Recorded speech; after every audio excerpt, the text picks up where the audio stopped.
I'm joined now by Dr. Aby Sene, a researcher in conservation social science, who says that the deal pulls its punches when it comes to safeguarding the rights of Indigenous people as stewards of their own lands.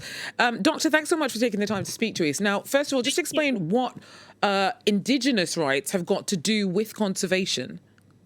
Sure. Well, there's several reasons why Indigenous land rights are central to global conservation. First, it's not coincidental that much of the lands targeted for conservation are on Indigenous territories. Land, especially in the Congo River Basin in Africa, for example, are some of the most biodiverse because Indigenous and local people have stewarded those landscapes for millennials, right? And so there's ample evidence that Indigenous natural resource management systems protect and enrich biodiversity in those lands. Second, it is also estimated that up to 80% of existing protected areas overlap with land Indigenous people and people of African descent inhabit and manage.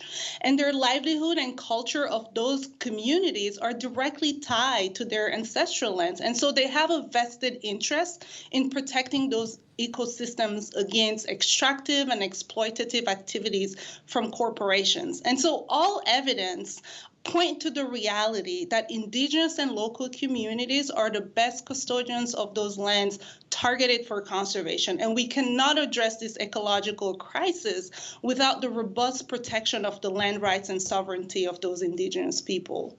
So what were you hoping to see from COP15? Why was that the right forum to have this issue of Indigenous rights specifically mentioned? Sure, absolutely, because COP15 is where the 30 by 30 plan, which is also known as the Global Biodiversity Framework, was negotiated. And the plan intends to expand the coverage of conservation areas for biodiversity from 17 to 30% by 2030. This framework sets the standard for how global biodiversity is going to be achieved and implemented. So conservation has a long history of human rights violations where Indigenous communities are tortured and forcibly evicted from those lands to create protected or conservation areas like national parks and nature reserve. And so many fear that this plan will lead to further violence. And so the ongoing evictions of the Maasai people today in Tanzania in Loliondo is to expand the conservation area is an example of the kinds of Indigenous rights violation that can take place under this new COP15 agreement that was passed last night. And so another issue too is that even though protected areas are created for the protection of biodiversity, extractive activities like mining, logging, biofuel plantations on these lands are happening at an alarming rate. And the Rainforest Foundation has documented concession issues to extractive corporations.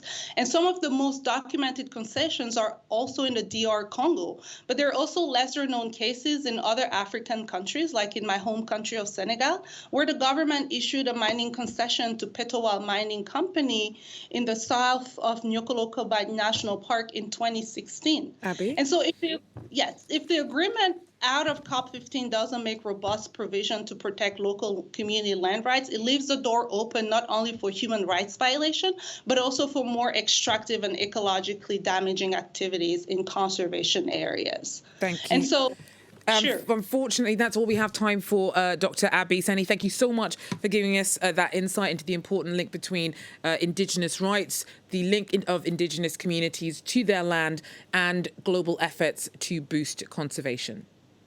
Thank you.